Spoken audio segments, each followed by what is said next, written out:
Halo, selamat pagi. Yang terhormat dosen penguji uji kinerja PPG dalam jabatan tahun 2022. Perkenalkan, nama saya Rekat Carlos. Saya guru ekonomi di SMA 1 Yadika, Kota Administrasi Jakarta Barat, Provinsi DKI Jakarta. Pada hari ini, Rabu 14 Desember 2022, saya akan melaksanakan praktik pembelajaran untuk memenuhi uji kinerja PPG kategori 2 tahun 2022 dengan materi permintaan. Untuk lebih jelasnya, berikut video praktik pembelajaran saya. Terima kasih atas perhatiannya. Selamat menyaksikan. Here, on this very earth, to love and to be loved.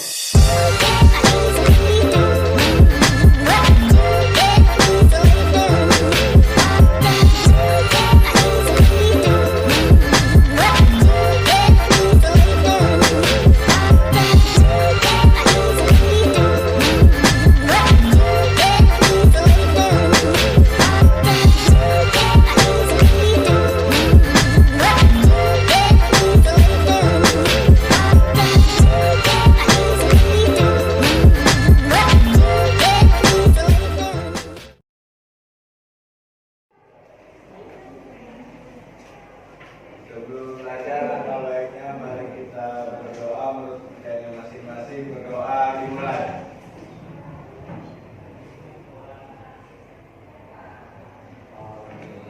Berdoa selesai. Memberi salam. Selamat pagi. Sehat semuanya? Sehat. Alhamdulillah. Hari ini kalian sehat. Tidak ada yang sakit, ya. Tapi kayaknya masih ada yang kurang, ya. Bapak absen dulu satu persatu. Adit, ada Adit? Hadir, Pak. Hadir. Aldi? Hadir, Pak. Hadir ya? Hadir, Pak. Razak? Hadir, Pak. Rosa? Safri? Tania? Kamil? Zahra?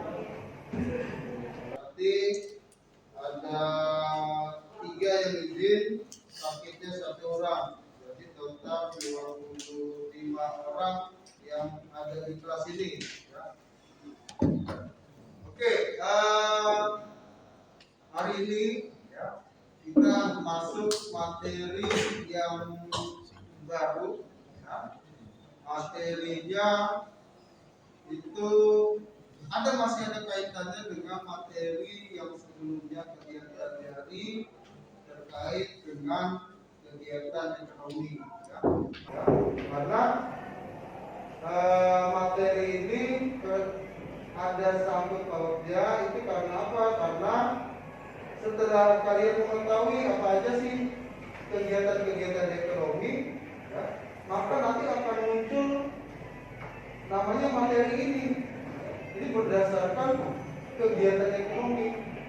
Nah, apa sih materi hari ini? Nah, coba kalian lihat baik-baik di papan yang sudah sediakan. Di sini ada slide. Yang pertama di sini ada gambar ya, 2 gambar. Ya.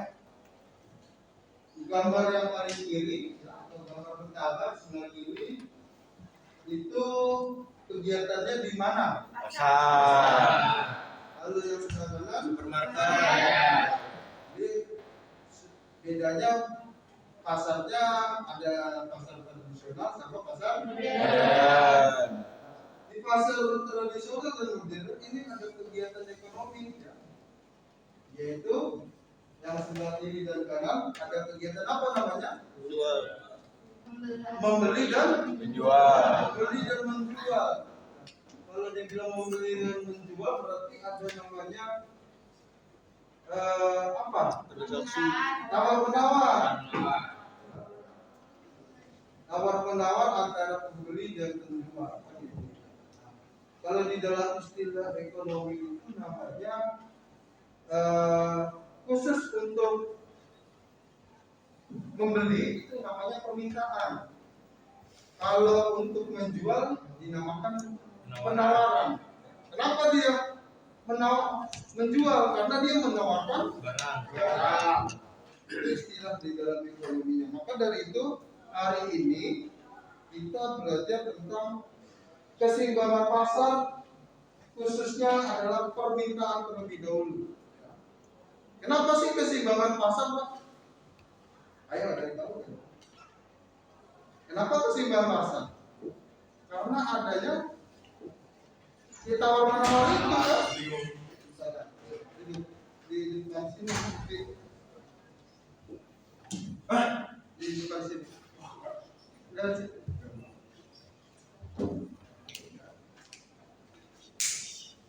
Oke, apa jadi ketiga?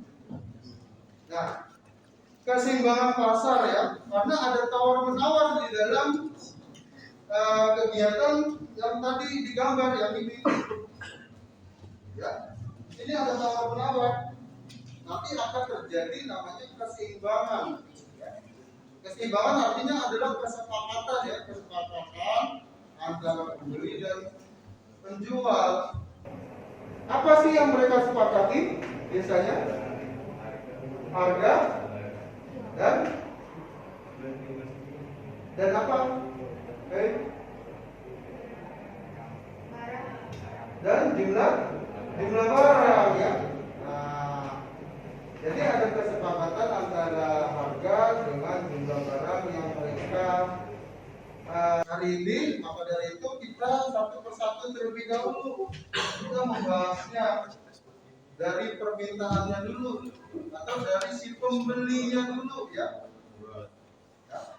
Si pembelinya itu siapa sih yang melakukan? Pelakunya siapa? Pembeli. Sebutannya, ya konsumen. Sebutan ekonominya konsumen. Ya. Nah, jadi hari ini kita akan membahas tentang permintaan dan juga ada tujuan kalian belajar hari ini. Yang pertama, nanti melalui pengamatan video, kalian mampu menganalisis konsep permintaan dalam membentuk keseimbangan pasar. Ya, jadi permintaan ini adalah pembentuk keseimbangan pasar. Nah, ini tujuan pertama. Lalu tujuan kedua, nanti melalui diskusi kelompok, kalian mampu menyajikan hasil pengamatan kalian, ya, hasil pengamatan tentang konsep permintaan. Ya, nah, jadi ada dua hal yang Bapak ingin kalian capai tujuannya. Ya. Oke, sudah siap gak? Putri sudah siap belum? Siap. Nah, sudah siap. Kalau sudah siap, nah ini Bapak ada video, ya, video singkat, ya, nggak usah terlalu panjang. Ini kalau panjang, lamaan ya. Video singkat terkait tentang. Pernahkah Anda bertanya, kenapa ya harga semangkok mie bakso adalah X rupiah? Kenapa juga harga sendal jepit Anda itu Y rupiah?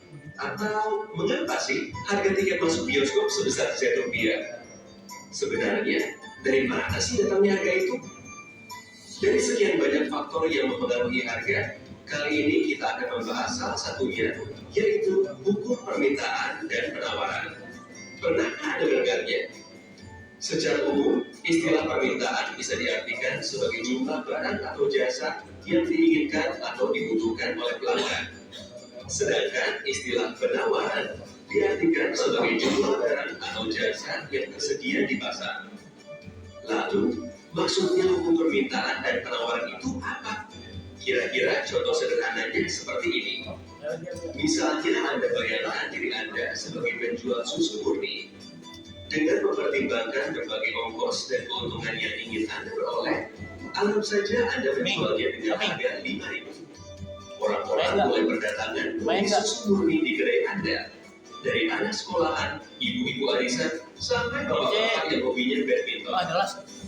Namun, karena sudah habis terjual, orang-orang jadi pindah mencari susu murni ke kedai pesaing Anda. Wah, ternyata pesaing Anda pasang harga di 6.000 dan masih laku juga. Coba kalau Anda nggak kehabisan susu murni, Anda pasti masih bisa jualan, bahkan menambah keuntungan Anda. Anda menghubungi supplier untuk menambah stok susu murni Anda ya. Nah, karena stok sudah tersedia, orang-orang mulai datang lagi ke kedai Anda kan? Permintaan susu murni ternyata sangat banyak ya. Ini jadi kesempatan Anda untuk terus mendapatkan keuntungan yang lebih banyak lagi.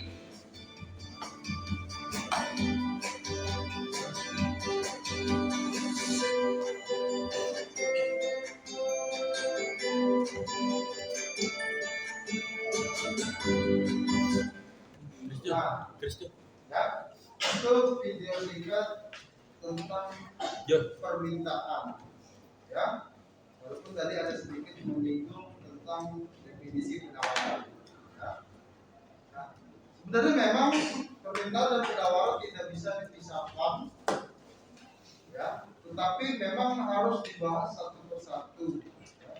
Nah, seperti yang di dalam contoh di video tersebut, di video sudah Bapak tayangkan, bahwa permintaan itu ya, terjadi karena adanya apa? Adanya kebutuhan pelanggan ya. Semakin banyak. Maka dari itu, tadi kalau Bapak tanya definisi dari permintaan apa? Ada yang masih ingat nggak? Angkat tangan. Apa? Angkat tangan yang mau coba. Ya, beda. Jumlah barang dan jasa yang dibutuhkan pelanggan. Oke, jumlah barang atau jasa yang dibutuhkan oleh pelanggan. Ya, bisa seperti itu, ya. Nah, jadi arti lainnya selain itu juga, ya. Di sini ada gambar, ada orang yang membeli barang banyak, ya. Definisinya juga bisa dikatakan seperti ini. Ya.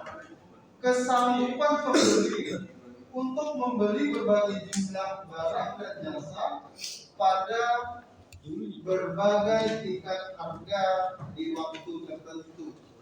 Nah, selain itu juga kalian kalau membeli barang itu pasti ada faktor namanya, faktor pendorongnya, faktor yang mempengaruhi kalian untuk membeli atau kalian meminta barang dari penjual.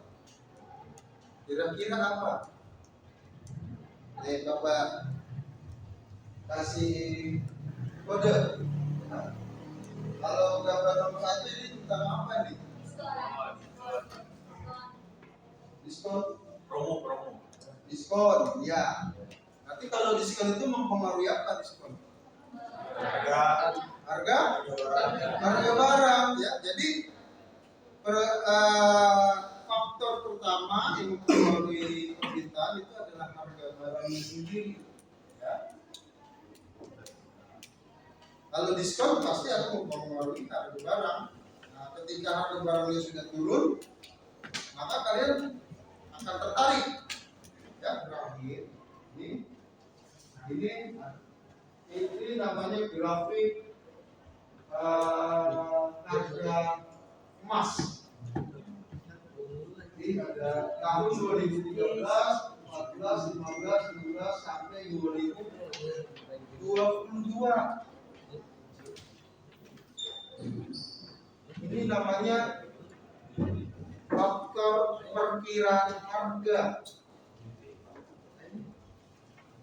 Perkiraan harga di masa depan kira-kira barang ini bakalan naik. Contohnya emas, ya, dari tahun 2013 ya, dia sempat ada penurunan, lalu dia naik lagi, turun lagi, naik lagi, turun lagi sampai 2002 dia mengalami ada pasang naik turun. Contoh, kalau barang antik seperti mobil itu harganya makin lama makin tinggi, makin naik. Nah itulah makanya ketika ada orang yang mengkoleksi barang-barang antik, dia tahu ini barang kedepannya perkiraan harganya akan sangat mahal.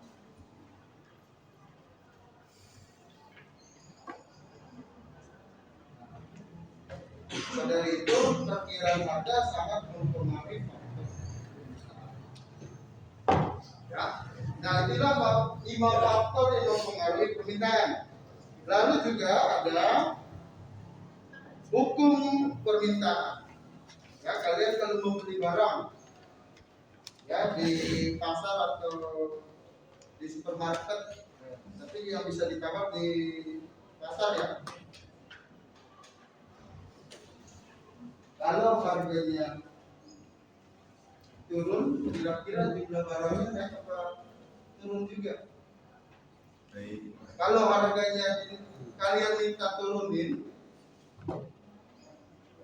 kira-kira kalian membelinya makin banyak apa makin sedikit? Banyak. Makin banyak. Ya.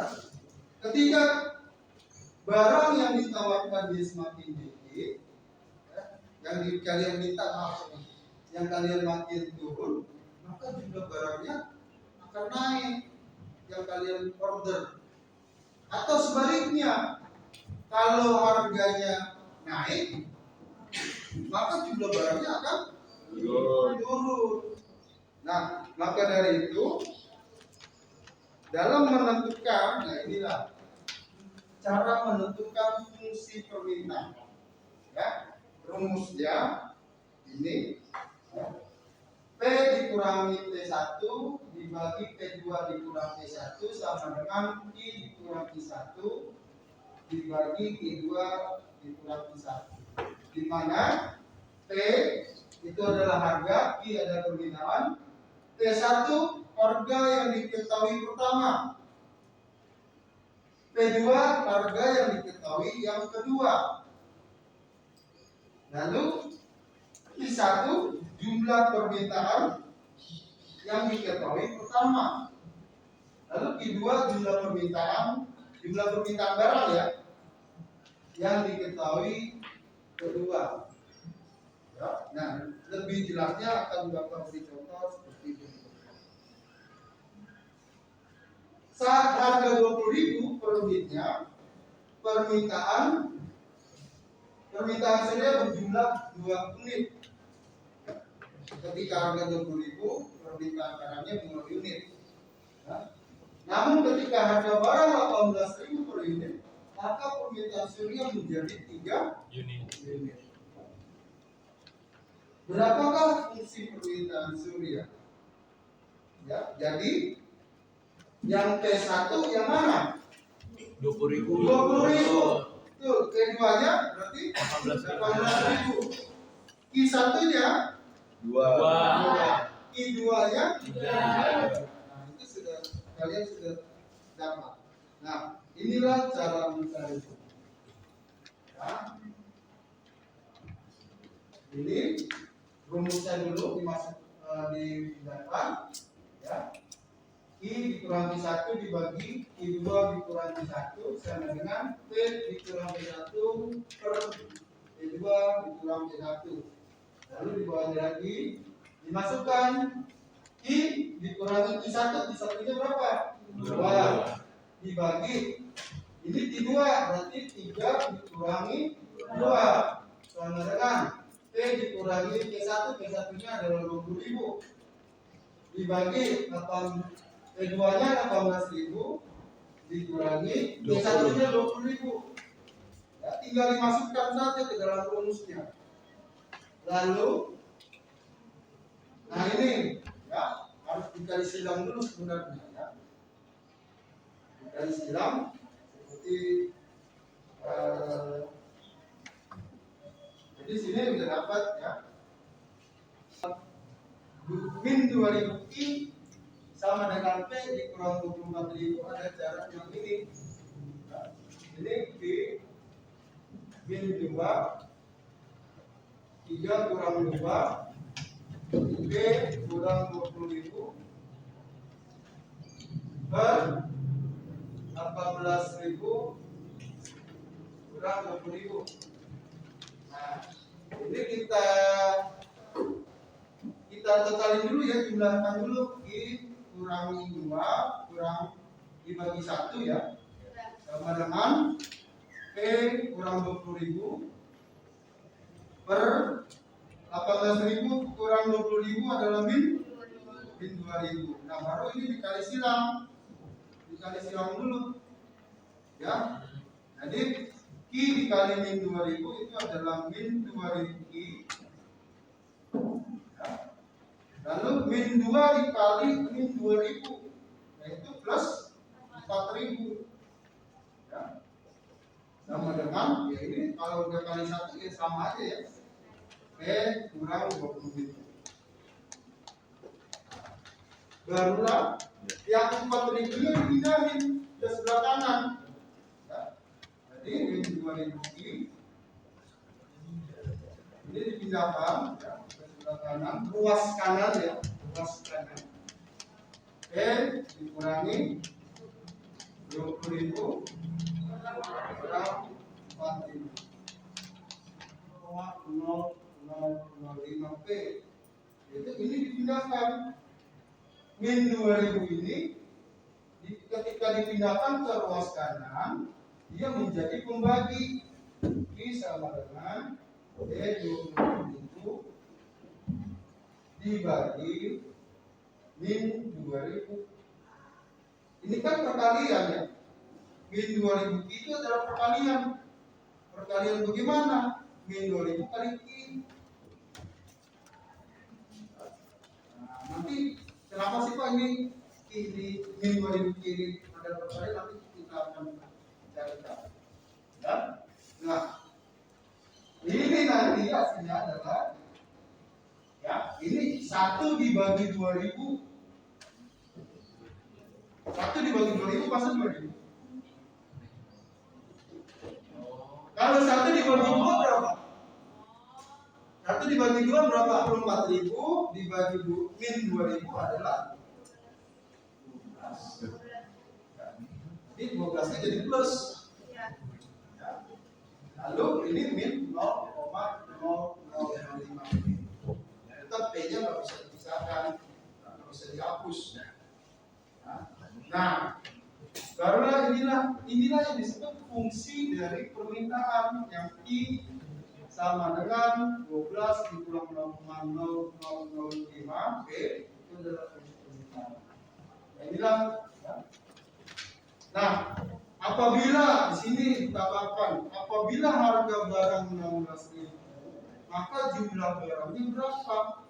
Nah ini tinggal dimasukkan saja ke dalam fungsi permintaannya. Ki sama dengan Ki ini kan karena jumlah barang ya, jumlah barang permintaan, makanya dimasukkan saja ke dalam rumus fungsi permintaan. 12 dikurangi 0,0005 dikali 16.000. Nah makanya itu ini yang tadi Bapak sebutkan ketika ini dipindahkan. Nah, kalian akan bahas lagi lebih dalam di akhirnya. Oke. Nah, inilah cara menentukan fungsi permintaan. Oke, lanjut. Nah, ini kalau di dalam matematika dan juga ekonomi sama yang itu namanya kurva. Nah, biar kalian tahu ciri-ciri kurva permintaan itu seperti apa. Ya, kurva permintaan itu sebenarnya ya Mafi, Adit, Pamil. Ciri-ciri kurva permintaan itu sebenarnya gampang aja. Ya, kita ngambil dari hukum permintaan. Tadi hukum permintaan bagaimana? Gembira. Hukum permintaan. Hukumnya, hukum. Apa kata? Coba. Oh iya, betul. Ya. Jadi kalau digambarkan dari hukum permintaan, kurvanya bisa kita bilang seperti ini. Ya. Dari ini ada garis harga dan garis jumlah permintaan di Barat. Ketika harganya dia di posisi paling tinggi, dia itu jumlah barangnya paling rendah kan gitu. Semakin dia diturunkan harganya, nanti lama-lama titik jumlah barangnya semakin turun, semakin banyak maaf. Jumlah barangnya yang diminta semakin banyak. Itu kenapa kurva permintaan sebenarnya sederhana, gampang. Tinggal kalian logikakan berdasarkan hukum permintaan.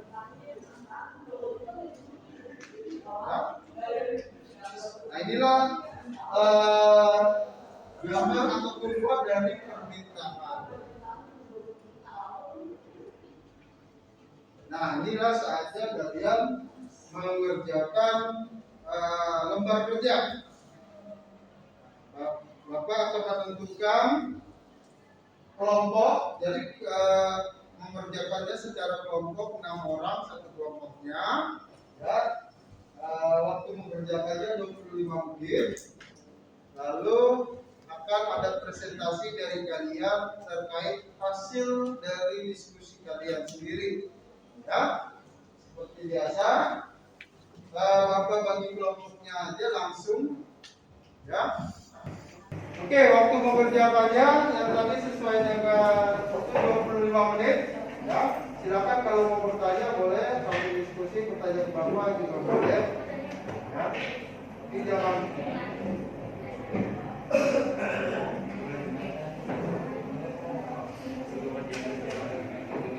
lupa tuliskan tanggal, nama anggota, nama kelompok berapa, terus anggotanya siapa saja.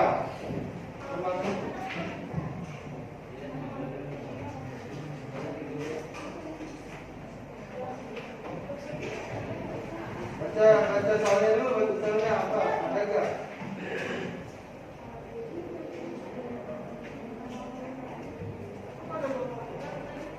Kelompok 4. Ya, nomor aja nomor ya.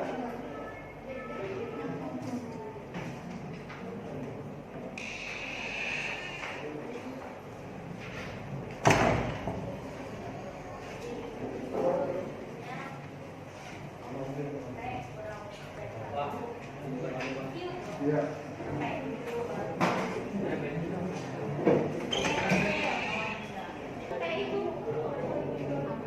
Apa itu?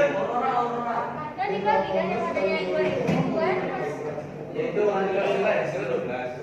Nah itu kan, itu banyak kan pasti pasokan. Itu kan ada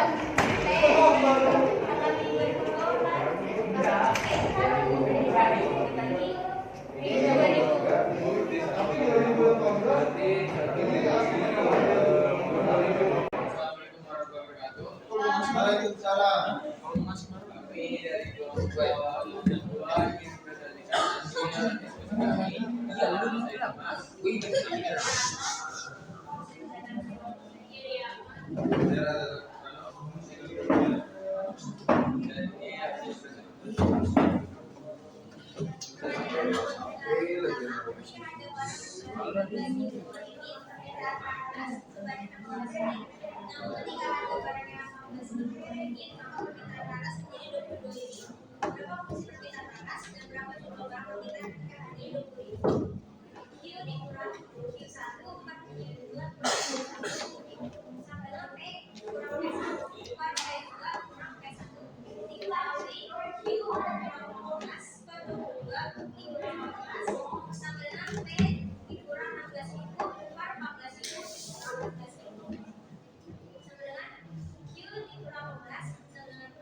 Karena permintaannya kan di 20 jadi itu sama dengan nomor 2 kali 20 sama dengan 50 sama dengan 40. Gitu. 10.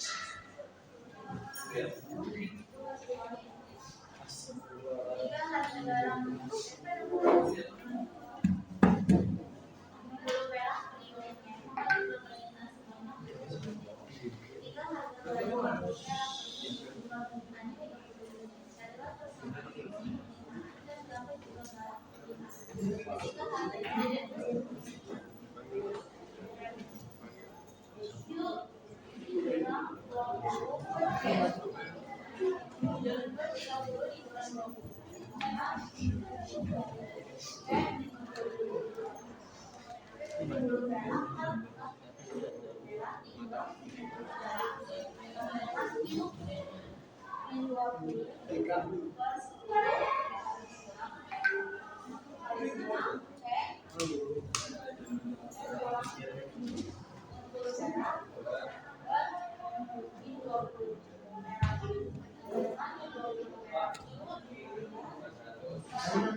mempelajari tentang hukum permintaan. Ya.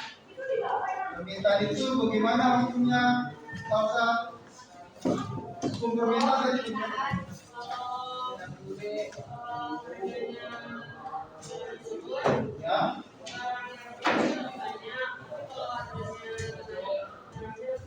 Iya, ya, semudah itu ya.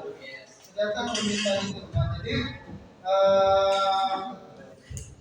jangan sampai salah makna ya, antara permintaan dan permintaan. Nah, untuk pertemuan selanjutnya kita akan belajar lagi terkait dengan konsep penawaran. Ya, sebelum Bapak akhiri kita berdoa dulu dipimpin sama Azril. Ayo Azril. Doa. Baiklah teman-teman, untuk hari ini akan kita akhiri pelajaran pada hari ini. Marilah kita mengucapkan terima kasih kepada guru kita yang sudah memberikan kita ilmu pada hari ini.